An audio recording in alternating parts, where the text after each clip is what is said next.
film itu seperti itu. Jadi film itu tidak ada yang bagus, tidak ada yang jelek, itu soal selera. Seperti teh. Ketika kamu mau menghidangkan teh buatku, kamu bisa tanya dulu, seleraku apa? Iya. Jadi ketika kamu membuat sebuah teh dan itu menurut aku terlalu manis, tapi menurut kamu itu pas, that's a movie. Itulah film seperti itu. Apakah film Indonesia menjadi tuan rumah di negeri sendiri? Ini saya bisa bilang yes. Karena ya hanya film baguslah yang mendapatkan penonton.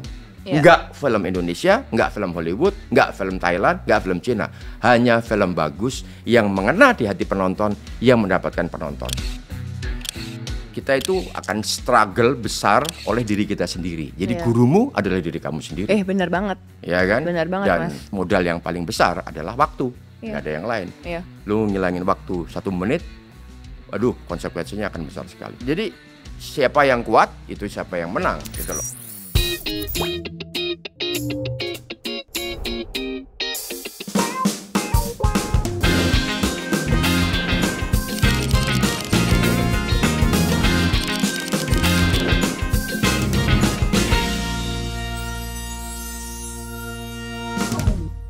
Hai teman-teman, selamat datang di Ngobrol Sore Semaunya bersama aku pastinya Putri Tanjung. Hari ini kita kedatangan tamu super spesial. Tapi sebelum kita ngobrol-ngobrol, jangan lupa untuk subscribe CXO Media dan dengerin Ngobrol Sore Semaunya full version hanya di Spotify pastinya. So please welcome our guest hari ini, Mas Hanung.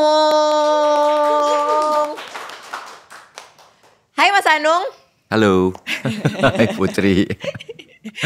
Tadi kita tadi udah basa-basi ya Mas. Kita udah basa-basi. Kita sudah nanya ternyata kita nggak pernah papasan. Kenapa kita nggak pernah papasan loh Mas ya? Karena kamu di atas, aku di bawah. Gimana nih maksudnya nih? Ini kamu kan ada di atas, lantai atas. Kamu kan orang yang bawah. Aku sering kok yang bawah juga. Oh gitu ya? Iya, aku sering ke acara-acara tapi nggak pernah ada Mas Hanung deh. Oh gitu? Iya. Bukannya orang anak podcast tuh selalu ada di studio. Mas, kan saya nggak di podcast, saya kan bukan anak podcast doang Mas. Mas kurang research nih soal saya. Oke. Mas, oke, kita sebelum bertanya hal-hal yang sulit enggak lah, dan langsung ngomongin soal industri film, aku mau tanya dulu, first impression Mas Hanung terhadap aku. First impression? Iya. Pinter, selain cantik ya, udah pasti lah, udah nggak usah perlu gitu ya. Pinter, terus terlihat lugu bentar, tapi justru saya agak hati-hati dengan sesuatu yang lugu sekarang. Karena biasanya di balik keluguan itu ada sesuatu hal yang yang kepengen di-achieve gitu loh. Iya, itu benar gitu. sih. Iya kan? Benar Mas. Benar ya. Benar. Apalagi Mas? Udah itu aja. Oke. Mas mau tahu first impression aku nggak terhadap Mas Hanung? Apa? Oke, first impression ya. Very soft yet very bold. Aduh, apa itu? Very soft yet very bold. Jadi terlihat sangat humble, sangat kelihatannya baik gitu. Emang baik sih Mas. Cuma kayak very bold, very critical gitu. Jadi aku very excited to talk to you Mas. Thank you, Semoga Mas Hanung bisa very blunt dan very bold di jawaban-jawaban kita ya Mas hari ini. Itu yang saya harapkan, karena orang mengira saya orang Jawa. Orang Jawa tuh sukanya yang halus, yang apa. Enggak, saya orang Jawa yang kasar sekali. Waduh. Jadi Mas Jawa mana? Saya Jogja. Oh. Apalagi Jogja kan? Iya, aku Jogja. Solo. Kamu Solo. Wah, kamu lebih halus dari aku sebetulnya. Ya. Tapi aku udah Bataknya. Aku lebih suka dipanggil orang Batak karena ceplas-ceplos, ya kan? Nggak ada sesuatu yang aku kalau ngomong, aku nggak suka gosip ya, nggak suka gosip, nggak suka ngomong belakang. Jadi aku lebih baik ngomong di depan. Lu sakit, tapi lu tahu gue siapa kan gitu. Itu lebih enak gitu kan. Nah kadang-kadang itu yang bikin aku kesulitan, ya kan? Nggak pernah kebayangkan yang namanya bikin film nyaris masuk penjara. Ya gila sih Mas. Masih jangan ceritain dulu, aku pengen tahu tuh soal itu nanti. Cuma sebelum itu Mas, kita kasih gambaran dulu kali ya ke teman-teman yang nonton nih Mas. Aku tuh pingin tahu dong Mas, sebenarnya the real state of film industry di Indonesia tuh sekarang seperti apa? Apakah ekosistemnya belum sehat? Apakah secara law and regulations masih banyak kurang? Sebenarnya ekosistemnya sekarang seperti apa? Karena kan sekarang lagi banyak nih Mas orang-orang yang bilang, kita lagi bagus-bagusnya ya loh, yuk masuk ke industri film karena semuanya lagi bagus, secara demand penonton lagi bagus, secara regulation lagi bagus. Tapi menurut Mas Hanung, sebenarnya ekosistem perfilman kita seperti apa sekarang? Aku pengen nanya dulu, yang dimaksud dengan film industry itu apa? Itu dulu.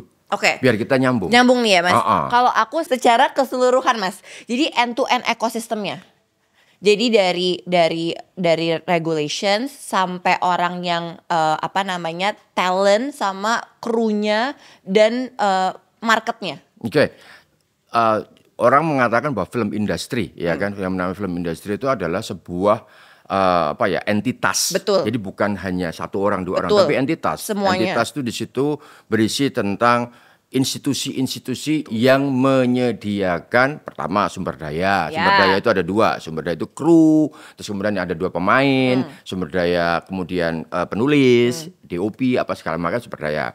Terus ada yang namanya sumber daya yang lain, entitas yang lain, institusi yang lain adalah tempat produksi, pabriknya, ya kan. Terus kemudian ada yang disebut dengan pemasarannya, Betul. ya kan. Itu ada institusinya sendiri. Betul. Itu baru disebut industri. Betul. Di Indonesia tidak ada semuanya. Oh ya? Nggak ada. Studio film mana? Adakah Hollywood? Adakah kayak Hollywood? Gini ya, yang dimaksud dengan studio film. Studio film di Hollywood itu ya, orang datang di Hollywood, tinggal di Hollywood, udah sadar, gue tinggal di sini, pasti ada syuting. Betul. Jadi ketika naik mobil, kemudian dialihkan jalannya karena dipakai buat syuting, udah sadar. Oh, ya udah, Iya oke, fine. True. Kita lagi syuting kok, gitu loh. True. Coba di sini, nutup jalan depan gitu kan. Anjir, apa sih ini? Gila syuting, apaan sih syuting? Ya. Karena lagi. apa? Karena apa? Pabrik itu, karena film itu membawa satu RT. Iya. Dan itu boyongan. Betul. Ada lebih dari 10 sampai 15 mobil ketika satu produksi. Dan itu bawaannya 100 sampai 150 orang. Bayangin, masuk ke sebuah kampung, masuk ke sebuah lokasi, satu RT. Itu kan kayak ngerebek orang. Iya benar. Jadi kalau tidak ada yang namanya lokalisasi, ya kan, untuk syuting, maka itu akan mengganggu. Oke lah, kalau misalnya kita syuting di rumah, di gedung kayak seperti ini, nggak ada persoalan. Kalau adegannya sakit dan adegan rumah sakit, seluruh film Indonesia selalu ada adegan rumah sakit. Kenapa? Karena di adegan rumah sakit ada drama, ada tangis-tangisan, oke? Ada hantu juga di dalam rumah sakit. Iya. Ngeri banget loh hantu di rumah sakit itu kan, ya kan? Jadi rumah sakit itu selalu menjadi sebuah tempat yang direcokin oleh orang film. Bayangin, dan pasti kan kalau adegan rumah sakit itu selalu ada UGD dulu. Yeah. Habis dari UGD baru kemudian bangsal. Yeah. Nanti kritikalnya di mana? ICU. Iya, ada Karena udah tahap-tahapnya ya, mematikan Mas. saya. Ada Ibu tahap-tahapnya. jangan meninggal dulu ibu. Itu kan di ICU kan pasti. Iya kan? benar Mas. Artinya di rumah sakit nggak cuma di lobi, Iya. tapi ada di 3 tempat. Nah 3 tempat itu nggak ada rumah sakit seperti, maksudnya nggak ada itu studionya. Iya. Semua menggunakan rumah sakit asli. Bayangin menggunakan rumah sakit asli di UGD, di mana itu ada pasien. Terus kita, bentar Bu, lagi mau syuting, ya matilah langsung. Iya. Apalagi di ICU, ya kan sampai. Nah itu salah satu contoh saja bahwa. Nah, terus apa yang terjadi sekarang ini? Yang terjadi sekarang ini adalah menurut saya suka atau tidak suka, mungkin ini akan jadi kontroversial, tapi buat saya ngomong secara jujur aja. Yang dibilang sekarang adalah home industry. Setiap PH memiliki entitasnya sendiri, Masing-masing. memiliki environment-nya sendiri. Jadi PH itu punya agensinya sendiri, punya sumber dayanya sendiri, terus punya lokasi syuting yang dia buat sendiri.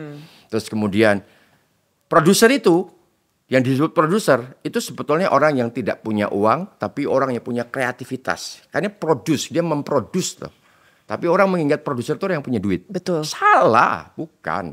Nah sekarang yang terjadi adalah produser itu punya duit. Iya benar. Punya keinginan untuk membuat film, ya kan? Terus ikut terlibat di penulisan skenario, ngedirect, ngedit, jual filmnya, ketok-ketok ke X1, ke CCTV. Ini ada film saya, tolong dong. Terus setelah itu ikut mengawasi promotionnya, ya kan? Terus ikut datang terjun ke, ya udah habis waktunya. Jadi yang terjadi sekarang menurut saya adalah home industry, jadi belum industri. Oh, I see. Terus ketika terjadi, misalnya di dalam sebuah industri harga itu udah dipatok. Ada grade A, grade B, grade C. Ketika sutradara, ini semua ya satu entitas. Misalnya film Laura, contoh ya. Ada film Laura, ya kan? Sutradaranya Hanung, pemainnya Amanda Rolles, ya kan? Anggap tuh Hanung itu first debut, Amanda Rolles first debut. Terus Manoj Punjabi first debut, Alim Studio first debut, membuat film Laura. Ketika Laura ini dapat 5 juta penonton, ini orang-orang yang ada di sini langsung oleh asosiasi jadi grade A, gelap. Itu udah otomatis, harus jadi grade A. Amanda Rolles jadi grade A. Di sini, berarti di sini belum ada tuh ya? Yang menentukan grade kita sendiri. Jadi kadang-kadang kamu ngajak aku, Mas Hanung mau bikin film tuh, Mas Hanung gajinya berapa? Kalau sama kamu 100 juta nggak apa-apa. Tapi kita ada orang nelpon nggak kenal apa segala, mau bikin film sebenarnya mau berapa gitu kan? 1 M saya biasanya. Siapa yang nentuin? Itu terjadi pada pemain semua. Jadi yang menentukan adalah feeling. Personal. Padahal di Hollywood itu yang menentukan udah ada pakemnya. Grade A, grade B, grade C. Menarik. Nah itu sudah ada, dan ada asosiasinya. Ketika ada yang banting harga, orang di grade A, kayak aku gitu kan. Terus tiba-tiba, ternyata gajinya 100 juta, gila. Ya bayangin ada sutradara baru yang mau, misalnya pitching di tempat kamu ya kan. Oh bikin film apa sih gitu kan, mau bikin film Laura gitu kan. Terus aku, sama kamu lah 100 juta aja. Kamu pasti milih aku dong. Iyalah pasti. Terus gimana dong, aku kan melakukan penganiayaan profesi terhadap penjajahan profesi karena terus ada yang negur aku, nggak ada yang negur aku. Kalau di Hollywood ya kan ada yang negur, asosiasi yang negur. Nah berarti Mas Hanung berarti di sini bukannya banyak asosiasi? Iya, tapi sorry itu sih asosiasi hanya menyelamati ulang tahun. Ulang tahun ya. Terus ada informasi ini, ada informasi workshop apa. Tapi yang saya harapkan dari asosiasi adalah hak dan kewajiban asosiasi. Anggota dari asosiasi terpenuhi. Contoh kasus misalnya, siapa yang menentukan harga saya? Itu aja, ya kan? Nggak ada yang bisa menentukan. Jadi saya bisa dengan seenaknya menentukan harga sesuai dengan yang saya mau, ya kan? Terus kemudian ketika saya harganya berarti banding harga, saya nggak akan ditegur sama sekali. Itu satu, nggak ada yang negur. Orang pasti cuma gerundelan apa segala macamnya, ya kan? Dan bisa begini loh. Ya udah, kalau misalnya lo nggak bisa gue nggak boleh melakukan seperti itu, gue keluar dari asosiasi. Selesai. Keluar. Jadi dia tetap akan dapat pekerjaan, gitu loh. Tapi kalau di Hollywood keluar dari asosiasi nggak akan mungkin dapat pekerjaan. Nggak bisa, iya benar.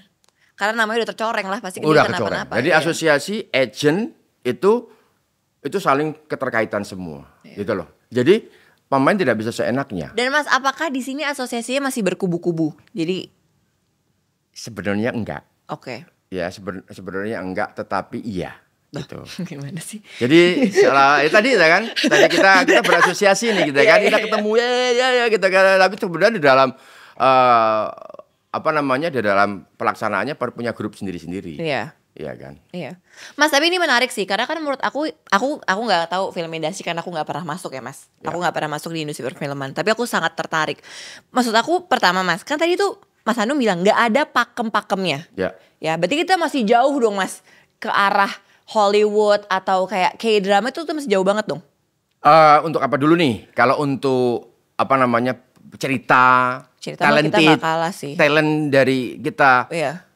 Insya Allah kita bisa mengejar. Betul. Ya kan, kita bisa mengejar dan sudah ke arah sana, ya kan. Tapi kalau dibilang atmosfer, environment apa segala macam, ekosistemnya apa segala macamnya itu belum. Dan yang terjadi sekarang, misalnya gini ya, saya bisa pakai syuting di sini misalnya, ya kan. Tapi belum tentu sutradara-sutradara ini bisa dipakai. Padahal syuting lokasinya bagus, kantornya bagus, misalnya bisa ketika lantai yang paling atas bisa dapat view Jakarta, ya kan, dengan bagus, ya kan. Tapi yang dapat privilege cuma Hanung. Terus yang bukan Hanung gimana? Nggak bisa. Terus piye? Nah itu karena apa sih Mas? Ya karena masih individu, kedekatan, gitu loh. Nah, tetapi kualitasnya, mungkin kualitas si sutradara yang mendapat privilege itu emang bagus. Oke. Ya, mendapatkan penontonnya bagus, ya kan? Ya. Itu setengahnya menyakitkan sekali kan. Iyalah. Misalnya kayak saya kepingin membuat film dengan view yang sama. Kita sama-sama satu asosiasi loh, satu sutradara loh, gitu kan. Kan kita nanya dong, bro, bisa syuting di sini gimana? Ya nggak tahu ya, cuma gua kali yang bisa dapat gitu kan. Itu omongannya gua pikir bercanda ya, tapi ketika dipraktekin beneran nggak bisa. Terus dia bilang, loh kok kemarin dia bisa Pak, ini saya kok nggak bisa. Ya itu beda, selesai. Jadi privilege itu nggak cuma ada di jabatan. Betul, di semua lah ya, semua lini. Jadi paham kan? Jadi siapa yang kuat itu siapa yang menang gitu loh. Berarti itu bisa mengancam ke sustainable, maksudnya itu bisa mengancam jadinya industri kita tidak sustainable dong Mas, karena pemainnya akan sama terus. Ya, makanya itu yang terjadi. Tapi di Hollywood juga seperti itu. Misalnya soal pemain ya, kenapa pemainnya kalau sutradaranya Martin Scorsese selalu pemainnya adalah Leonardo DiCaprio apa segala macam itu di luar keterikatan emosional juga. Mereka pasti juga memiliki hubungan tertentu ya. Tapi yang paling penting kalau aku di sini tuh sebetulnya yang paling berbahaya adalah kubu-kubuan itu. Jadi gue kalau main sama dia lebih comfort daripada gue main sama dia, dan itu mempengaruhi harga. Kalau gue main sama kubu yang ini, oke lah bisa lah dengan ini. Tapi kalau mau masuk kubu sana, udah langsung tak gitu. Mas, jadi gimana cara kita bisa membuat si standarisasi itu? Berarti lewat asosiasi kan? Atau government should play a part? Nah, itu aja dari payungnya aja udah begitu. Mengerti. Ya, dari payungnya aja udah begitu. Ya kan? Hukum loh yang menaungi kita, apalagi film yang tidak tiap hari kita nonton film. Iya benar. Iya kan? Film aja ternyata ada begitu gitu kan, ada privilege. Karena itu makanya saya menggunakan privilege saya untuk membangun yang disebut dapur film. Kenapa dapur film? Karena di situ tempat masak. Jadi ayo siapapun yang lo nggak punya privilege untuk bisa sekolah film, ya kan? Sekolah film pun pada saat itu kubu-kubuan, ya kan? Ini geng kampus ini, ini kampus ini, gitu kan? Yang ini senior, udah kampus ini nyebut alma mater itu udah ngerasa paling senior sendiri, gitu lah pokoknya. Nah, saya keluar dari itu. Saya keluar dari atmosfer itu, saya ngebangun sendiri, ya kan. Dulu saya hidupnya di Jakarta Pusat, akhirnya saya minggir, jeder, saya ke arah selatan bagian sono lah di Cilandak dan segala macam. Saya bangun itu tempat untuk siapapun yang mau pengen jadi sutradara, come to dapur film, kita belajar bareng. That's nice. Makanya keluarlah itu Angga Dwi Masa Songko, Mas Angga. Terus Gina Esnur, Iqbal Rais. Salman Aristo. Jadi saya bangunnya sama Salman Aristo. Saya Salman Aristo, Erik Sasono, saya bangun itu. Jadi yuk sini gitu kan. Jadi kita belajar bareng, kita tumbuhin bareng. Dan yang saya omongkan hari ini itu sama persis sama kayak omongan waktu itu. Jadi kita itu akan struggle besar oleh diri kita sendiri. Jadi gurumu adalah diri kamu sendiri. Benar banget. Ya kan? Benar banget, dan, Mas. Modal yang paling besar adalah waktu. Nggak ada yang lain. Lu ngilangin waktu 1 menit, aduh konsekuensinya akan besar sekali. Itu sih. Mas, kemarin tuh aku baru bikin acara Mas, namanya Creative Partner Summit, adalah intinya di JCC gitu. Kita ngumpulin beberapa pelaku industri kreatif. Salah satu topiknya adalah ngomongin film. Habis itu kita ngomongin soal yang tadi sebenarnya Mas Hanung udah selalu ngomong adalah sumber daya manusianya. Jadi sebenarnya lebih ke standarisasi pekerjaan mereka lah Mas gitu. Habis itu kita gabungin ada beberapa filmmaker sama filmmaker Korea. Terus habis itu dari situ agak lumayan menarik tuh Mas dinamikanya. Karena yang kalau sama filmmaker Korea standarisasi pakemnya tuh jelas. Jadi soal jam itu bener-bener strict banget. Kalau nggak nanti mereka ada kena denda berapa. Terus yang kedua pokoknya semuanya tuh udah ada pakem-pakemnya. Sementara mungkin tadi Mas Hanung bilang ya di Indonesia tuh ada individu, jadi ada beda-beda nih Mas pakem-pakem standarisasinya gitu. Nah sebenarnya menurut Mas Hanung harusnya sih seperti apa sih Mas standarisasi? Pertama itu untuk menentukan standarisasi harus kompak dulu. Oke, berarti kita belum kompak dong nih Mas ya. Berarti Semuanya masih menjadi Xi Jinping sendiri-sendiri. masing-masing ya. Iya. Tapi menurut Mas Hanung penting nggak untuk kita harus ada standarisasi itu? Penting sekali, penting, kebersamaan itu penting sekali karena kita ngomongin industri, bukan ngomongin tentang individu. Ya. Jadi industri itu misalnya, dengan kita bicara dengan secara individu, mungkin kita keuntungannya itu cuma 10%, 20%. Ya. Tapi dengan kita industri, kita bisa keuntungannya bisa 300%. Bener. Terus kenapa nggak mau achieve yang 300% ya? Kenapa Iya. achieve yang 20% gitu kan? Iya. Ya kita lagi kembali kepada mental kita. 20% aja kita udah bisa flexing. Masalahnya itu. Jadi untuk menjadi 300, kenapa gua harus sampai 300%? 20% aja gua udah bisa flexing. Iya Itu yang terjadi gitu loh. Iya. Jadi emang harusnya ada standarisasi. Ada standarisasi dan tapi sebelum melakukan itu kita harus kompak. Karena begini, kalau tidak kompak, misalnya kita udah mencari standarisasi. Standarisasi kita adalah asosiasi, semua asosiasi akan ngomong bahwa kita akan bekerja 12 jam misalnya. Iya. Oke kan? Iya. Yang tidak 12 jam, maka pihak PH harus membayar. Iya. Itu per menit apa segala macam. Betul. Kalau saya jadi PH-nya, ya kan, cari yang anggota yang bukan asosiasi aja. Selesai masalahnya. Pertanyaannya adalah gimana caranya agar supaya seluruh orang film atau seluruh mahasiswa film, misalnya mahasiswa IKJ atau mahasiswa UMN lulus fakultas film langsung dapat jadi anggota asosiasi. Apakah seperti itu? Enggak. Yang terjadi. Menarik. Gitu loh. Oke. Harus daftar dulu. Terus di asosiasi ya, Mas, ya? harus ada syaratnya untuk membuat film dulu apa sih? Bukan sulit, memang harus ada syaratnya. Karena kalau enggak kita kayak asosiasi karyawan film dan televisi. Waktu itu karyawan film dan televisi itu tuh sudah ada standarisasi. Jadi untuk menjadi karyawan film dan televisi harus lulusan IKJ waktu itu ya, karena lembaga pendidikan cuma satu. Jadi saya waktu itu setelah lulus itu udah dapat kartu KFT. Nah, ketika masuk ke KFT, disitulah kemudian untuk menyutradarai sebuah film sendiri itu harus ada syaratnya. Syaratnya adalah mengastradai 4 kali, 5 kali apa, baru kemudian dia akan jadi itu gitu kan. Makanya pada saat itu yang namanya sutradara tua-tua gitu. Jadi nggak ada yang namanya sutradara muda gitu. Itu semua direvolusi. Pada saat saya masih di IKJ mahasiswa itu lagi merevolusi KFT itu waktu itu. Ya kan. Wah, enggak, ini akan menghambat kaum muda untuk bergerak gitu kan. Dunia kan begitu kan. Akhirnya hilang.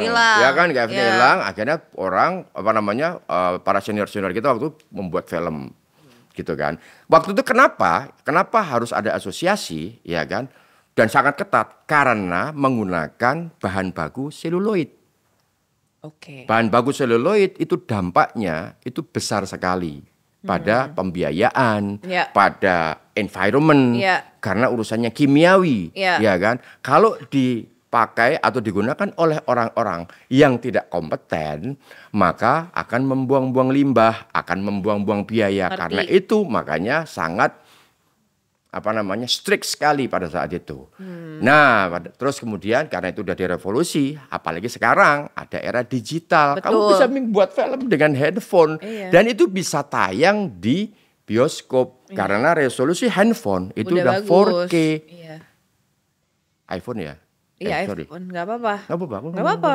Oh iya. Jadi gitu. Jadi apalagi di era digital sih, orang mudah membuat film, orang mudah menjadi sutradara. Jadi disrupsinya kan semakin banyak ya, Mas. Semakin banyak, sehingga ketika ada asosiasi yang strict dengan standarisasi itu, ya kan, maka sebagai seorang investor, atau PH yang butuh kru gitu kan, gua datang aja ke fresh graduate ke IKJ.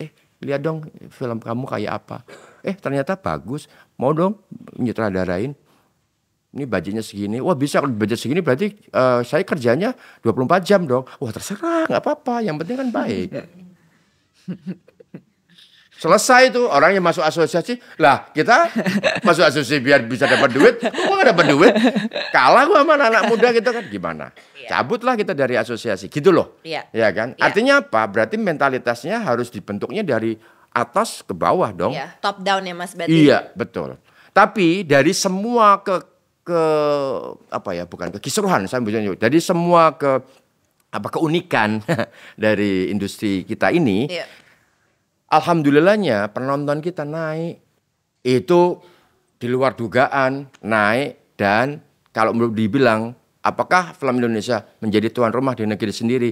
Ini saya bisa bilang yes. Kenapa? Karena ya hanya film baguslah yang mendapatkan penonton. Enggak film Indonesia, enggak film Hollywood, enggak film Thailand, enggak film Cina. Hanya film bagus yang mengena di hati penonton yang mendapatkan penonton. Udah. Jadi pada saat itu ada KKN Desa Penari. Terus ada Stranger itu apa? Yang pakai Doctor Strange. Doctor Strange ya kan? Ada Doctor Strange kan? Kita itu udah lihat kesikat ini KKN. Enggak loh. Pastilah Mas. Karena lebih karena lebih relevan ya berarti ya. Lebih mengena. Kan? Enggak loh, kita lihat enggak. Hari pertama hari pertama 200.000 penonton. Hari kedua 300.000 penonton. Itu Doctor Strange itu lagi hebat-hebatnya itu kan. Udah kita kan, ini minggu kedua selesai. Doctor Strange yang selesai. Bangga dong. Iya kan? Tuh, itu satu kasus. Terus kemudian bebarengan dengan itu kalau tidak salah waktu itu agak lain. Lain juga ada film Marvel. Kalau tidak salah, kalau nggak Marvel DC. Tetap loh. Agak lain sih. Cuma empat pelawak anjrit itu aja. Dan dialognya juga dialog tongkrongan, bukan dialog yang intelek gitu kan. Itu 9 juta penonton, ya kan. Dan buat lucu saya banget sih itu. Ya udah. Dan jadi apakah ini terus kemudian orang menjadi nasionalis? Enggak juga ya. Tujuannya adalah poinnya adalah mengena di hati penonton. Ketika lo nonton kena hati kamu, ya udah jalan. Mas, aku mau nanya deh, penonton kita itu tuh berarti secara pasti kan akan selalu berubah ya. Mereka tuh evolve gak sih Mas secara taste, secara genre yang dipilih untuk ditonton, itu kita evolve gak? Yes, evolve, apalagi sejak COVID terjadi. Jadi kan before COVID sama setelah COVID itu membuat penonton itu agak sedikit ada perubahan. Ya. Karena dia nggak bisa ke bioskop selama 2 tahun dijejelin OTT. Betul. Ya yang kan? OTT, YouTube segala macam. Jadi yang sangat variety ya baik banget ya. Gitu kan. Nah, tetapi tetap yang namanya brand film Indonesia, suka atau tidak suka, ini juga mungkin akan jadi kontroversial. Ya kan? Suka atau tidak suka, itu kelas menengah ke bawah. Ya. Kelas menengah ke atas, anak-anak Jakarta Selatan yang ngehe itu gua anak Jakarta Selatan soalnya. Itu tinggal di Ambarawa. Jadi gua juga ngehe. Jadi anak Jakarta Selatan yang ngehe itu selalu bilang, gua nggak akan nonton film Indonesia. Apaan sih film Indonesia? Sorry banget ya, sambil ngopi gitu kan. Padahal ngopinya juga ngutang. Ya kan? Bener, pakai pinjol. Ya, pakai pinjol. Jadi itu. Jadi tapi kalau ada film Indonesia yang viral, baru tuh. Baru kemudian apaan sih? Fear of missing out ya Mas. FOMO. Pengen nonton. Udah kan nonton. Dan setelah keluar dari bioskop, apa yang dia bilang? Kayak gini doang nih laku. Gila ya, penonton kita tuh masih rendah banget ya. Ya, and action.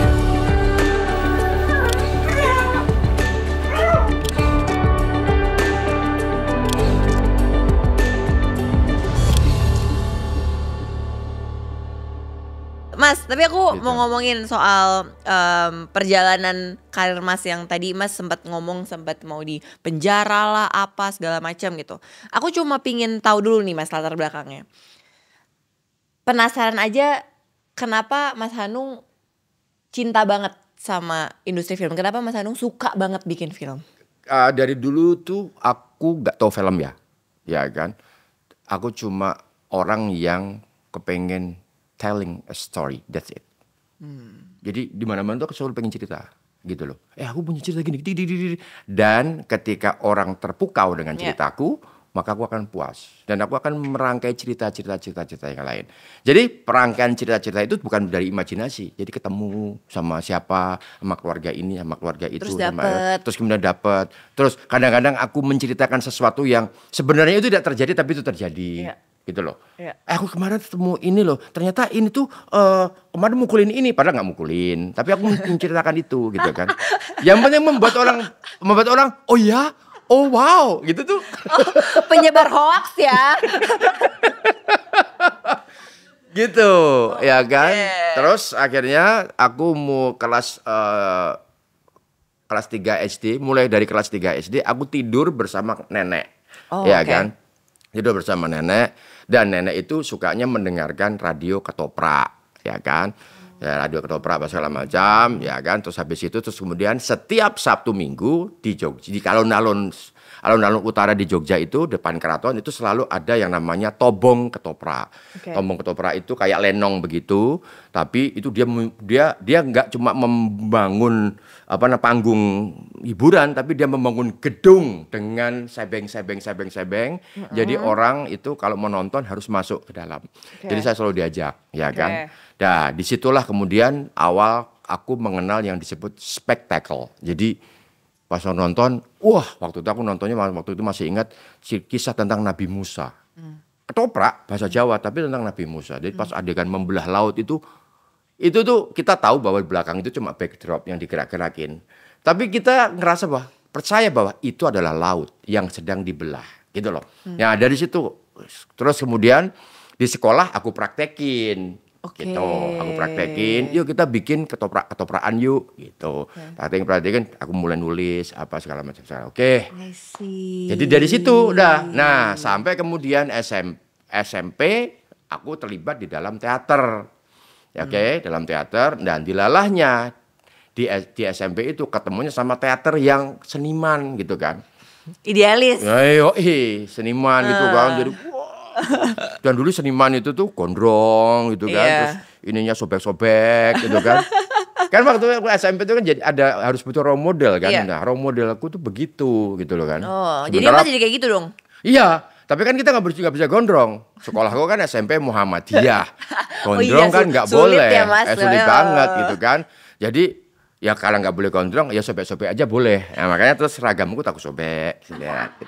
Biar kelihatan gitu kan, biar kelihatan seniman. Karena kita harus punya punya spesifikasi dalam diri kita toh, berbeda, pembeda gitu loh. Iya, uniqueness. Nah, harus ada itu. Dan waktu itu SMP itu nonjol banget gitu kan. Dan setiap kali ada acara-acara sekolah, ya kan, misalnya sekolah ada pentas sekolah, waktu itu ada pentas seni seperti 17-an, Maulid Nabi Muhammad, terus kemudian ada selalu itu selalu pentas kita, gitu. Oke, ya kan, sayangnya aku sama anak-anak teater idealis. Maka kemudian ketika SMA, aku masuk ke teater idealis. Ya, dan pada saat itu yang namanya orang-orang teater idealis itu mencaci maki sinetron. I see. Dan waktu itu film Indonesia nggak ada. Film Indonesia waktu itu isinya seks semua. Kayak Gairah Malam, terus gitu-gitulah pokoknya. Ya kan? Jadi tidak ada. Jadi kita akhirnya kemudian membenci yang namanya film. Terus kemudian bacaan kita karena bergaul sama orang-orang idealis kan, maka bacaan kita kan bacaan idealis. Betul. Karl Marx, Nietzsche, terus gitu kan. Terus Hegel segala macam gitulah pokoknya. Freud gitu-gitu. Kita bacaannya kan gitu kan. Ya kan, mereka kan semua anti kemapanan, anti kapitalis, Karl Marx apalagi, ya kan. Terus bacaannya kita adalah Tan Malaka. Waktu itu kan Tan Malaka, Madilog kan nggak boleh beredar kayak sekarang. Madilog waktu itu kan, ya Tan Malaka disebut komunis. Terus ada stensilan Tan Malaka Madilog, kita ambil gitu kan, kita baca gitu kan. Ya kan, loh itu kan semua anti kapitalis. Nah, karena kita merasa bahwa kita itu adalah kelompok yang anti kapitalis, film adalah sebuah aktivitas kapitalisme. Karena pada saat itu aku pernah nonton film diusir gara-gara aku pakai celana pendek dan aku cobek-cobek. Celana aku cobek-cobek, diusir aku. Waktu itu masih bioskopnya masih 21. Diusir. Tahun berapa tuh Mas? 90. Ya kan, diusir. Wah, ketika diusir aku perang melawan film. Jadi aku sebenarnya nggak suka sama film. Gitu. Di awal, iya. Jadi pacarku ngajak nonton film, nggak mau, kita nonton lenong saja. Teater. Kita nonton teater, nonton gitu. Gitu pokoknya gitulah. Gitu. Iya. Berarti ya. turning pointnya ketika ada Pak Teguh Karya waktu itu. Jadi sekalipun kita menolak sekalipun kita menolak film, tapi kita menantikan sebuah karya-karya dari para seniman-seniman teater yang berhijrah di film seperti Arifin Senur, Teguh Karya, Syuman Jaya, ya kan. Nah, waktu itu kita menanti itu, ya kan. Nah, waktu itu yang masih aktif membuat film dua itu Arifin Senur dan Teguh Karya. Ya kan. Jadi setiap kali ada TV terus menampilkan karyanya Pak Teguh kita nonton, gitu kan. Nah, Pak Teguh itu di Jakarta yaitu afiliasinya sama seniman-seniman teater idealis. Siapakah dia? Adalah Mas Jaduk Ferianto, Butet Kertarejasa, Wani Darmawan, Landung Simatupang apa segala macam. Which is itu adalah guru-guru saya. Oke. Nah, akhirnya kemudian nggak tahu kenapa tiba-tiba Mas Jaduk itu arep ning Jakarta kowe gitu. Dia nanya, "Wong Jakarta nggak lo?" gitu. "Ngapain?" "Main-main ke rumahnya Pak Teguh." "Hah, Teguh Karya? Ikut gitu. Akhirnya ikut kita. Ketika ikut, ngelihat kan, di situ sih kita pada saat di teater populer kita ngelihat ternyata itu yang membuka pikiranku. Ternyata Teguh Karya ketika membuat film ada unsur teaternya, ada unsur intelektualnya, ada unsur kebudayaannya gitu. Wah, ini berarti nggak cuma kapitalistik doang, nggak cuma jual tampang. Iya. Dulu kan selalu apa namanya muka-muka artisnya kan tahu sendiri kan, Indo-Indo cantik-cantik gitu kan. Kayak itu bukan orang Indonesia, atau bahkan orang Indonesia itu cantik-cantik banget gitu ya. Jadi orang-orang yang kulitnya tidak putih, tidak Indo itu nggak bisa masuk di dalam industri TV gitu kan. Nah di teater populer enggak, di teater populer itu kita melihat pemain-pemain itu benar-benar pemain-pemain Indonesia, maksudnya dengan wajah yang apa, yang sawo mateng gitu kan, dengan pemain Indonesia gitu kan. Maka kemudian di situ saya kenal Ale Komang gitu kan, terus kenal apa namanya Ayu Azhari waktu itu nggak ada di situ, tapi dia sedang main di situ, tapi jadi banyak lah. Nah saat itu terus kemudian disitulah ketika aku ditanya sama, gara-gara itu aku terus ditanya sama Pak Teguh, "Kamu dari mana?" "Dari Jogja." "Kan ya, mau ngapain di sini?" Gitu. Nggak tahu kenapa pada waktu itu saya sudah jadi aktor ya di Jogja, aktor teater. Karena kan saya orang teater kan. Dari kelas 3 SD itu saya selalu main. Jadi bukan nyutradara tapi saya main, ya kan. Jadi ketika diajak ke Teguh Karya, itu tuh semua orang Jogja itu kepengin main. Itu selalu pengen jadi aktornya Pak Teguh gitu kan. Gak tahu kenapa waktu itu aku cuma ngomong, "Saya pengen jadi sutradara, Pak." Gitu. Keceplosannya gitu, itu keceplosan itu. Keceplosan nggak ya? Lupa deh. "Pak, saya pengen jadi sutradara." Nah, Teguh Karya langsung, "Untung kamu kesini pengen jadi sutradara, bukan jadi aktor seperti teman-teman kamu." Gitu kan ngomongnya kan gitu. Kayak sinis banget gitu. "Kenapa Pak Teguh kok begitu?" gitu kan. Terus siapa Pak Teguh, "Nanti kamu akan tahu kalau kamu udah jadi sutradara." Si jawabannya gitu kan, kurang ajar banget. "Oke, ya udah. Jadi gimana Pak?" gitu kan. "Ya udah, kalau kamu menjadi sutradara, kalau mau tinggal di sini tinggal di sini." Gitu. Udah, aku langsung bilang Pak Mas Jaduk, "Mas, pulang kalau sampean pulang ke Jogja, pulang aja, saya tinggal di sini." Akhirnya saya tinggal di situ, dia tinggal di teater populer. Teater populer, terus kemudian nyantri, benar-benar nyantri sama Pak Teguh. Waktu itu status saya masih disebut anak magang kan. Nah, saya nggak tahu magang itu apa. Gitu kan. belum paham magang itu. Pak Teguh, magang itu apa? "Udah, kamu ngelihat cara saya menyutradarai, kamu lihat aja." Oke. Ya udah, liatin dong, gitu kan. Tapi kan di situ kan nggak enak banget kan ngeliatin, sementara yang lainnya kerja, masa gue ngeliatin. Akhirnya terus kemudian yang saya tahu hanya bikin kopi, maka saya bikin kopi. Yang saya tahu cuci piring ya saya bikin cuci piring. Karena ketika geser set, geser ini, dimarahi saya. "Lu ngapain lu? Bisa itu, jangan disentuh." Gitu. Oke, kamera nggak mungkin lah, ya kan. Dari kamera lensanya jatuh, repot ya kan. Nggak ada yang tahu saya. Akhirnya yang saya tahu adalah cuci piring sama bikin kopi. Akhirnya terus saya bikin, Pak Teguh lagi duduk, kopinya tehnya habis kan, tak bikinin, ya kan, ambil. Dan dulu waktu itu semua kru itu punya mugnya sendiri-sendiri, punya masing-masing. Dan ada tulisannya. Jadi ketika udah ada tulisan, disitulah dia boleh membanggakan bahwa saya berada di dalam produksi ini. Gila nggak? Gitu. Jadi dilihatnya dari dia punya ada nama nggak? Ada namanya, ada name tag. Sekarang kan name tagnya kan dikalungin gini kan. Dulu nggak di tempat minum. Di tempat minum. Dan itu resmi. Dan semuanya sama tempat minumnya, gitu kan. Oke juga. Nah waktu itu aku bikinin itu tuh ada tulisannya Teguh Karya. Oh itu rebutan yang bikin. Iyalah pasti. Itu rebutan sini. Oh ya. Gila itu rebutan dia bikin. Aku bikinin kan, aku bikin segala macam, terus Kasih. Ya kan yang satu kan ya. Waktu itu aku masih ingat pada saat itu dia minum kan, dia ambil, dia minum itu. Mau ngomong nggak jadi. Terus dia ngeliatin, ini yang bikin siapa ini? Gitu. Deg-degan dong. Semua diam langsung kan. Hanung nih, gitu kan. Itu anak Jogja itu, gitu. Jadi nggak disebut nama, bahkan nggak disebut nama. Iya, yang tahu dari daerahnya. Itu anak Jogja, gitu. Oh, anak Jogja, pantes manis, gitu. Oke.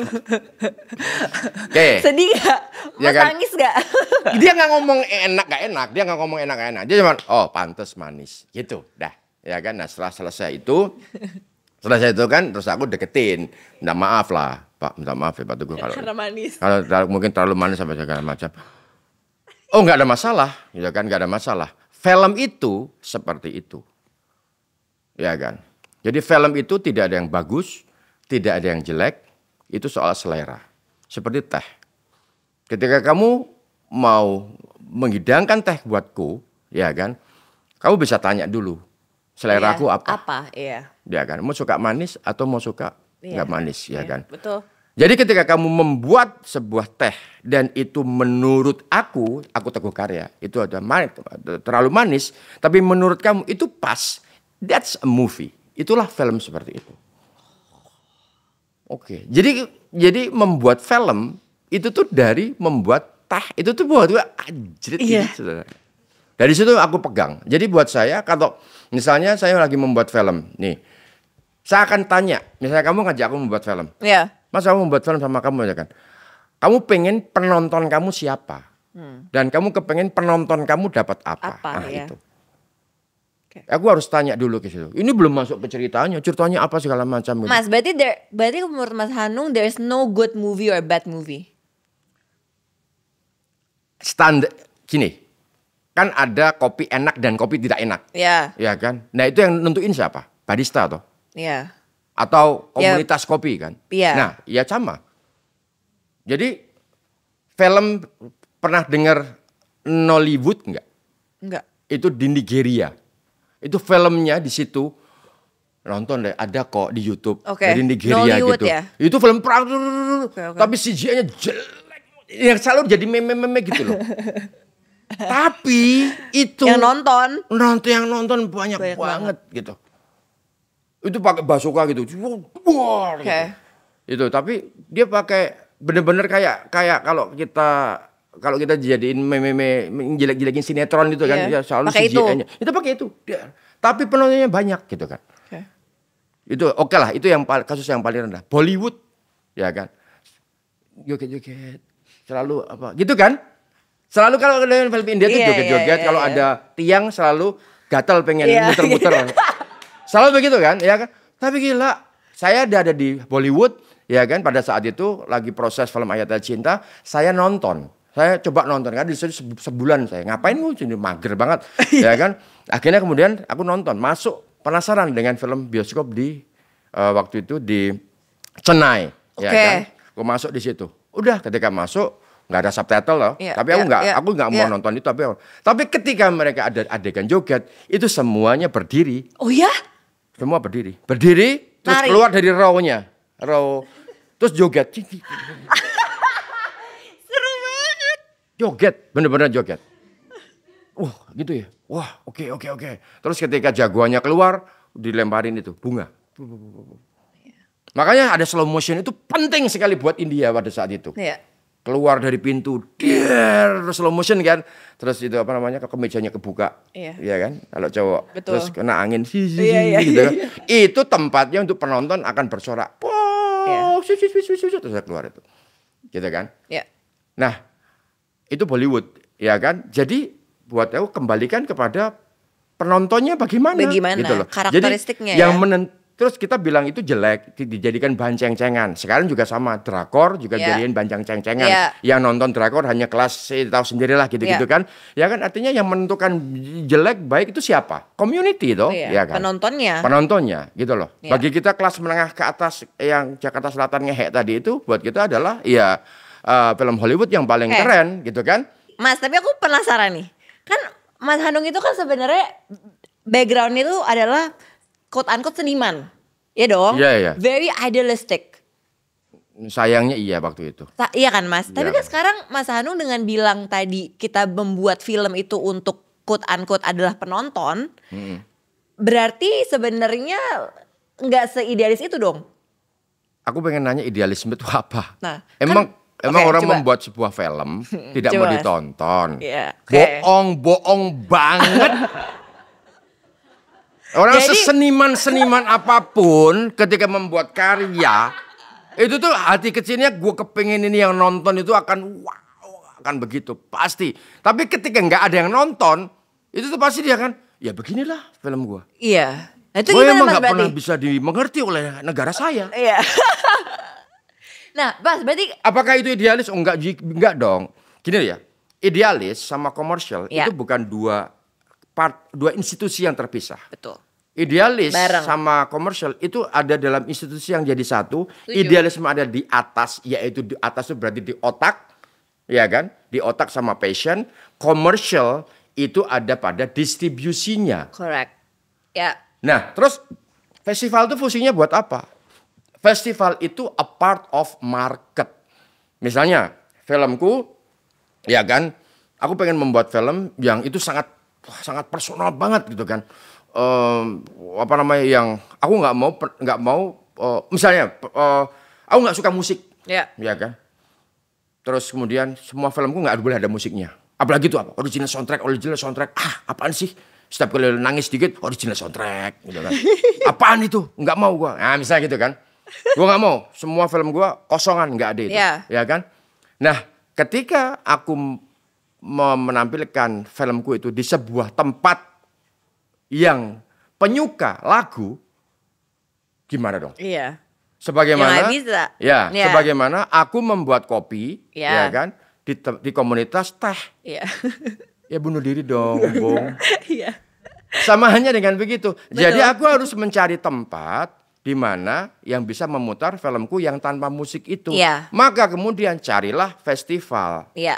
Nah, di dalam festival itu kemudian kita lihat festival ini karakternya ini, festival Iya. ini karakternya ini, festival ini karakternya. Oke. Kemudian dikirimlah ke festival tersebut. Iya. Ketika di festival sudah dikirimkan, maka ketika masuk dalam competition itu seluruh agent-agent di seluruh dunia itu akan ngelihat, oh, yang masuk competition apa aja? Ini. Oh, ini dari mana? Dari Indonesia. Oh, gila, dari Indonesia. Coba deh gue lihat, kayak gitu.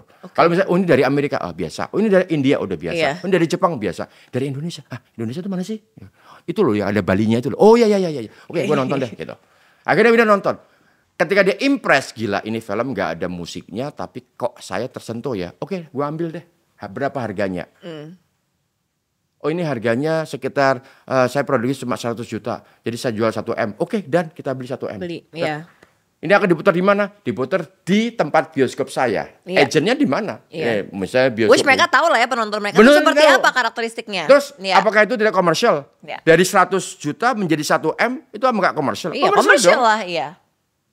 Betul. Nah, terus apakah orang ini disebut idealis? Terus orang yang membuat film ada isinya soundtrack tiap 5 menit soundtrack. Terus disebut dengan idealis? Ya enggak dong. Jadi please ya, jangan mendikotomikan sesuatu yang lu kagak tahu persoalannya gitu Iya, loh. Jadi betul. idealisme sama komersial itu tuh nggak bisa dipisahkan gitu. Betul. Jadi bukan berarti yang namanya orang festival itu adalah orang yang idealis, kemudian orang yang membuat film di Indonesia dengan berjubel-jubel penonton, berjuta-juta penonton itu adalah orang yang komersial, bukan. Iya. True. You have to have balance dua-duanya kan, Mas? Iya, kadang-kadang misalnya, makanya ketika saya ketemu sama orang yang pengen membuat film, tak tanya dulu, kamu maunya apa? Mau bikin film seperti apa? Penontonnya seperti apa? Gitu loh. Oh, penonton saya itu adalah hijaber-hijaber seluruh Nusantara ini loh, dari Sabang sampai Merauke. Oh ya udah, tak deketin itu hijaber-hijaber komunitas Iya, lu maunya apa? Lu kalau sendiri itu gimana sih? Gitu. Iya. Mas, tapi banyak gak sih sekarang anak-anak muda yang mau masuk film yang quote-unquote sosok idealis tanpa mengerti? Semua anak muda keluar dari usianya range antara 17 tahun sampai 25 tahun itu emang nyebelin banget dengan kredo idealismenya itu. Iya. Untung Tapi saya udah nggak nggak. ada masalah, itu Udah memang lewat. harus. itu memang harus gitu loh. Karena mereka membutuhkan identifikasi. Betul. Gitu loh. Kalau dulu kan saya nyobek-nyobek itu celana. Mungkin kalau sekarang kan karena harga celana mahal jadi nggak, dia nggak coba-coba ini tapi mencoba-coba hatinya orang misalnya. Sih. Ayo Mas. Ya, aku setuju sih Mas, karena itu salah satu pelajaran yang bapakku dari kecil tuh selalu bilang, pragmatis sama idealisme tuh nggak bisa di apa namanya, nggak bisa dipisah, karena itu adalah hal yang harus, ya lu nggak boleh terlalu idealis, lu nggak boleh terlalu pragmatis, ya lu harus have the best of both world. Mas, ngomongin soal idealisme, waktu itu Mas sempat bikin film yang katanya sampai dituntut. Iya. Film apa? Soekarno.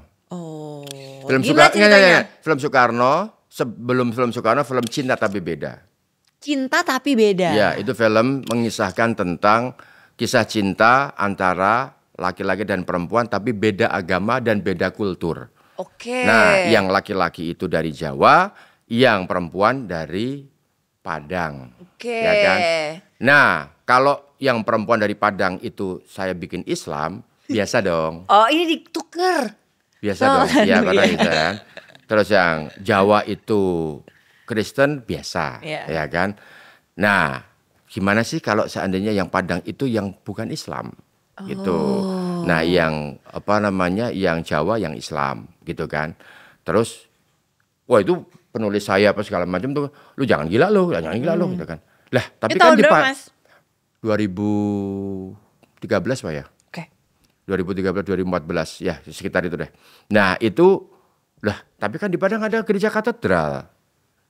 Masa gereja katedral dibuat di situ nggak ada umatnya, gitu dong. Ya kan? Akhirnya kita kirim researcher ke sana. Kita riset sampai sedalam-dalamnya. Nemulah beberapa fakta-fakta tentang orang-orang yang penduduk-penduduk yang ada di sana yang tidak beragama Islam. Saya nggak berani menyebut kulturnya apa segala macam daripada saya kena lagi nanti, ya kan? Lebih baik saya itu gitu kan. Jadi ada gitu kan. Ya sudah, berdasarkan fakta itu saya bikin dong.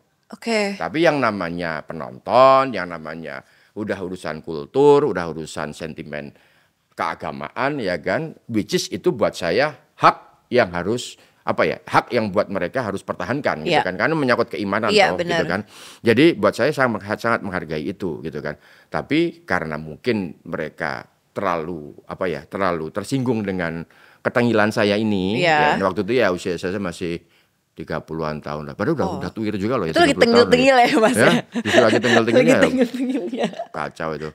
Jadi semuanya itu gue tantangin gitu loh, ngerti gak sih? Iya, ngerti. 30 gitu kan. Iya, ngerti banget. Nah itu mungkin karena mereka sangat tersinggung ya dengan ketengilan saya itu. Akhirnya kemudian mereka, udah dah laporin polisi aja deh gitu. Dilaporin lah. Laporinnya nggak tanggung-tanggung. Tingkatnya Mabes, Markas Besar Kepolisian. Mabes itu hanya menangani kasus teroris toh. Jadi gue adalah teroris, men.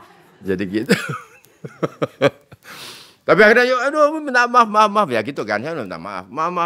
Akhirnya udah. Tapi ya sudah lah, akhirnya terus kemudian kasus berhenti karena nggak ada kasus. Karena kita ngasih ide, ngasih hasil riset kita. Kita nemu orangnya ada dan orang itu yang kita filmkan segala macamnya. Pertanyaannya kemudian dari mereka, kenapa memfilmkan orang yang itu yang minoritas, kenapa yang mayoritas yang kamu filmin? Lah, gimana ya jawabnya? Kan juga tahu. Emang salah ya memfilmkan minoritas kan gitu dong. Ya kan, berarti gua nggak boleh dong memfilmkan kaum misalnya Cina gitu kan, orang Chinese kan nggak boleh berarti di sini. Loh, katanya Bhinneka Tunggal Ika, kan jadi begitu kan, katanya Pancasila. Iya, jadi bingung ya. Jadi bingung kan. Nah itu lagi, itu yang bikin akhirnya kemudian oh ya udah, berarti ini salah. Jadi karena aturannya itu sangat longgar, jadi nggak ada. Kan nggak ada aturan juga dong Mas sebenarnya. Memang nggak ada aturan juga, bahkan ya. Aturan untuk membuat sebuah film itu hanya dapat tanda lulus sensor. Iya. Selesai. Itu doang kan? Satu doang ya Mas? Jadi kalau aku membuat film tentang Bapak Chairul Tanjung, ya kan? Karena aku ngefans sekali dengan Bapak Chairul Tanjung, boleh. Tidak perlu harus izin sama Putri Tanjung. Gitu loh. Itu boleh. Tapi kalau lembaga sensor film bilang, ini udah ada izin dari keluarga belum? Oh iya benar. Ini ada izin dari keluarga. Kalau belum ada izin dari keluarga, saya nggak boleh. Itu boleh. Jadi yang meminta adalah LSF. Oke, tapi saat di situ oke-oke aja. Oke-oke aja, ya udah. oke. Dan kalau kayak gitu berarti bapak saya nggak bisa nuntut. Bisa nuntut tapi pasal yang lain yaitu Undang-Undang ITE. Kalau isinya melakukan pencemaran nama baik terhadap itu. ngerti. Tapi kalau isinya memuja-muja, ya papa seneng dong. Kamu gratis, kan begitu dong. Oh, menarik. Oke. Nah karena itu makanya ketika aku membuat film Soekarno, ya sebetulnya pengen aja bikin film Soekarno. Tapi karena kita melihat bahwa keadaan Indonesia, masyarakat Indonesia harus perlu dikulanuwunin, nah gitu kan. Iya. Maka kita kulanuwun untuk membuat itu. Bahkan tidak hanya kulanuwun pada saat itu, kita bekerja sama dengan Ibu Rahmawati pada saat itu. Tapi pada perkembangannya kita merasa bahwa saya sih, ya gara-gara anak muda yang tengil tadi itu gitu kan. Kepinginnya itu yang jadi Soekarno itu sesuai dengan idealismenya saya, gitu loh. Nah sementara kan beliau punya concern, kau mau dong Soekarno ini apa segala macam itu. Nah lupa dengan kolaborasi yang kayak gitu, akunya agak belagu aja gitu kan. Enggak kan sutradaranya gua gitu loh. Tapi sekarang udah lebih nggak belagu Mas? Apa masih? Iya, 1% turun dikit lah. Dikit banget dong.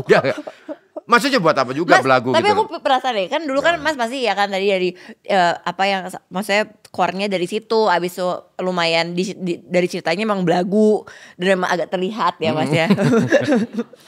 Tapi kan along the way kan pasti proses membuat film dan banyak hal pasti kan membuat lebih dewasa, ya kan Mas, lebih wise gitu.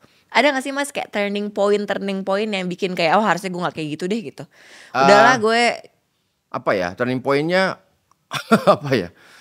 Nggak ada sih. Karena nggak ada ya Mas, nggak ada satu pelajaran. Turning point-nya tuh gini, turning point-nya adalah ketika kita melakukan eksplorasi sampai sedalam-dalamnya, di situ kita menemukan. Kita menemukan apa yang disebut permata, berlian, emas yang ada di situ. Dan emas itu baru kemudian ketika kita ambil, kita akan melihat seberapa berharganya emas ini buat kita, gitu kan. Tiba-tiba ketika kita udah dapat emas, ketika aku udah sampai udah menggali dapat emas, ternyata yang di atas yang paling berharga permata gimana?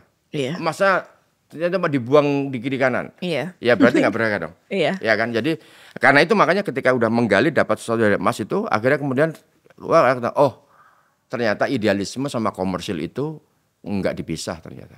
Selama ini ternyata gue salah. Gitu. Tapi itu butuh proses dong Mas, sampai akhirnya Mas Hanung ada di titik itu. Butuh proses, karena itu makanya yang dinamakan proses itu adalah konsistensi. Jadi kamu membuat film, bisanya membuat film, ya kamu harus membuat film. Nggak ada yang namanya membuat film satu, terus kemudian terus kamu akan menemukan pencerahan. Wah, nggak bisa. Menurut aku ya. Karena aku berdasarkan prosesku, ya kan, itu di film kesekian aku menemukan itu. Bahkan saya mengucapkan terima kasih sekali kepada komunitas Minang, ya kan, yang waktu menegur saya dengan keras itu tadi soal membuat film Cinta Tapi Beda, agar supaya saya lebih aware bahwa ada penonton masyarakat yang seperti itu yang membuat saya harus begini, ya kan. Dan saya juga berterima kasih kepada Ibu Rahmawati yang menjadi partner saya pada saat membuat film Soekarno, dia menegur saya sampai sekeras itu, sampai segitunya, itu membuat saya jadi membuat sebuah film itu sebenarnya tidak boleh sembrono. Tidak boleh hanya lu punya tampang gue saudaranya loh, nggak bisa.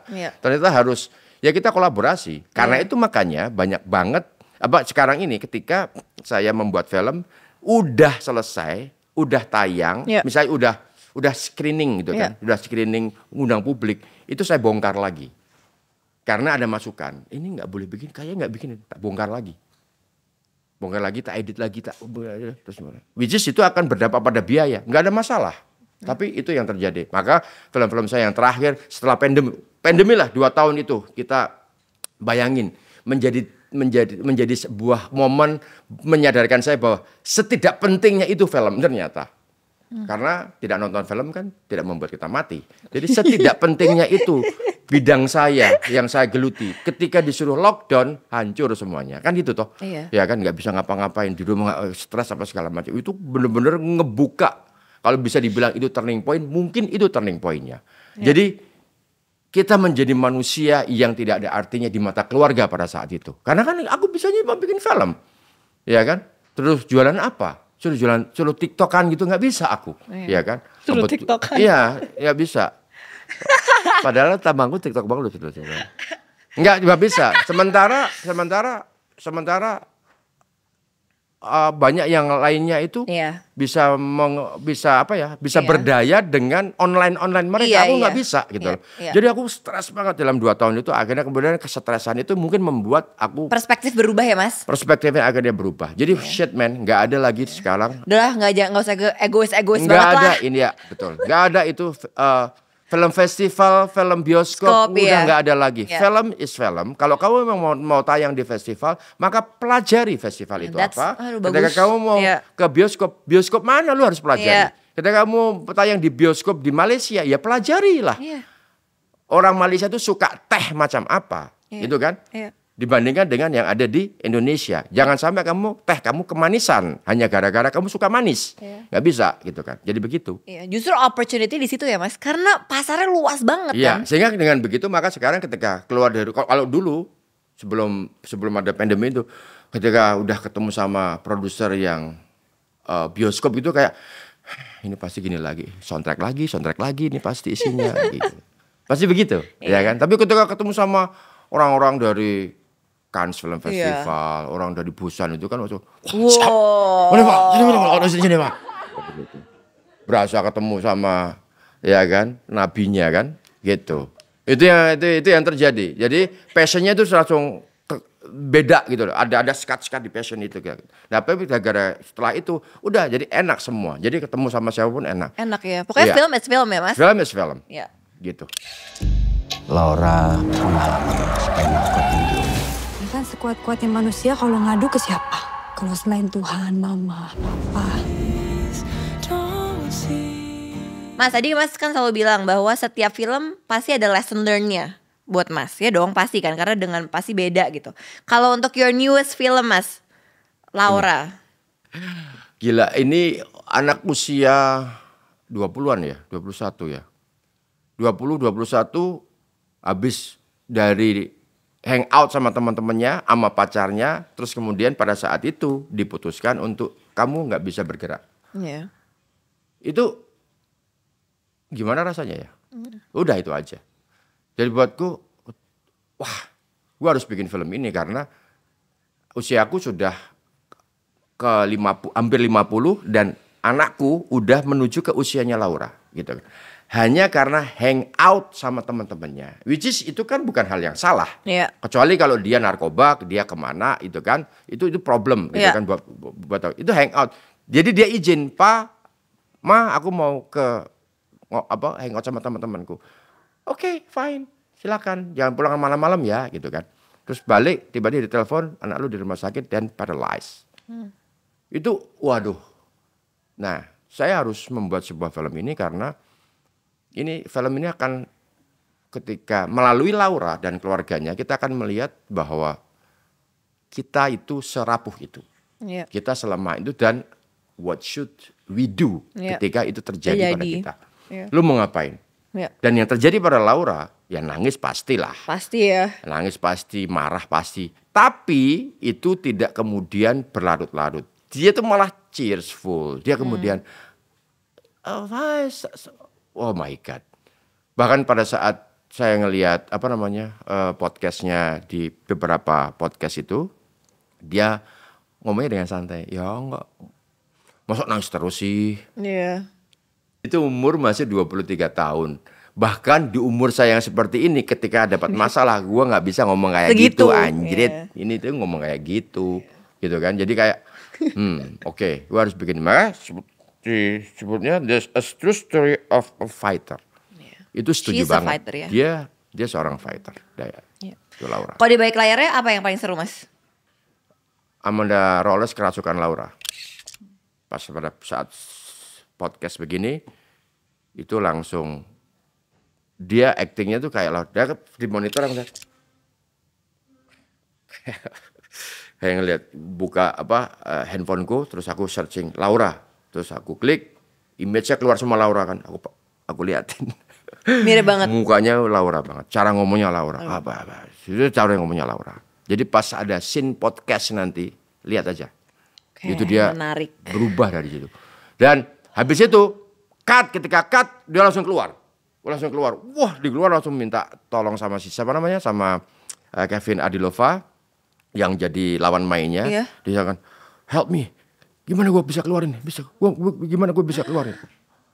Wah, itu geger itu posisi itu. Oke, nah udah kan? Nah, terus saya keluar, udah semua berhenti dulu sebentar. Akhirnya kita pada saat itu yang sebelumnya, yang seharusnya belum break, kita akan break pada saat Iya, harus iya. break. Oke, break, kita break syuting. Nah besoknya habis dari adegan itu, lokasi podcast, besoknya lokasi di tempat kremasi. Aduh. Itu langsung Mama Anda, gue gak mau ikut, cari pengganti. Itu langsung dalam waktu 24 jam, 1 kali 24 jam, nyari orang yang mirip dengan Amanda untuk bisa dibandingkan di peti. Karena Amanda gak mau masuk ke dalam takut peti. ya. Iya, Ya udah. gitu. Udah kita bujuk kayak apa? Udah deh, ini acting, ini enggak, tapi itu lokasi yang kamu pilih, itu Laura ada di situ. Iya kan? Ya udah akhirnya kita pakai body double, tapi set petinya kita boyong, kita bawa ke studio indoor Untuk untuk kita ambil di situ. Amanda. Ya kan? menarik. Tanggal berapa Mas tayangnya? Tanggal 12. Tanggal 12. Menjadi lupa sendiri. Oke, Mas, kita udah harus ke pertanyaan terakhir, tapi sebelum itu kita main game dulu. Game-nya adalah jawab semaunya. Jadi Mas harus Multiple choice ya? Hah? Multiple choice aja. A, B, C, D. Enggak. Nggak boleh lewat. Mas harus jawab dengan cepat, nggak boleh mikir. Jangan lihat layar, jangan curang. Oke. Oke Mas, cepet ya Mas, gak boleh banyak mikir. Ya. Oke, apa hal tergila yang pernah Mas lakukan selama berkarir di dunia film? Teriak-teriak, itu. Teriak-teriak, oke. Genre film yang paling dihindari oleh Mas Hanung? Tidak ada. Semua sikat. Semua sikat. Oke. Pilih aktor pendatang baru atau aktor senior? Pendatang baru dong, senior ribet banget.